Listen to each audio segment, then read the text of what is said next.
மகளிர் உரிமை தொகை திட்டத்தை குறிவைத்து விமர்சனம் செய்யும் பாஜகவிற்கு அதற்கான எந்த தகுதியும் இல்லை என்று இயற்கை வளங்கள் துறை அமைச்சர் ஆர்.எஸ். ரகுபதி தெரிவித்துள்ளார். சென்னை தேனாம்பேட்டையில் உள்ள அண்ணா அறிவாலயத்தில் செய்தியாளர்களிடம் பேசிய அவர், மகளிர் உரிமை தொகை திட்டம் பெண்களின் பொருளாதார சுயநிலையை உறுதி செய்யும் நோக்கில் நடைமுறைப்படுத்தப்பட்ட முக்கிய நலத்திட்டம் என்று தெரிவித்தார்.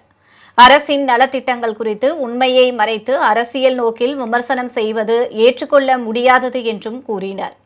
மகளிர் உரிமை தொகை திட்டத்தை விமர்சனம் செய்யும் பாஜகவிற்கு அதற்கான எந்த தகுதியும் இல்லை என்று அவர் தெரிவித்தார். கலைஞர் மகளிர் உரிமை தொகை திட்டம் திராவிட மாடல் அரசின் சாதனைகளை மகுடமாக மகளிர் இடம்பெற்றிருப்பதை பாஜக அதிமுகவால் சகித்துக் கொள்ள முடியவில்லை. சட்டமன்ற தேர்தலை சாக்காக வைத்து இந்த திட்டத்தை முடக்க பாஜகவும் அதிமுகவும் இணைந்து நீதிமன்ற வழக்குகள் மூலம் திட்டம் போட்டன. எனவேதான் இதை முன்னரே அறிந்து கொண்டு பிப்ரவரி, மார்ச், ஏப்ரல் 3 மாதங்களுக்கான தொகையை உடனடியாக தந்திருக்கின்றவர் நம்முடைய மாண்புமிகு தமிழ்நாடு முதலமைச்சர் அவர்கள். எனவே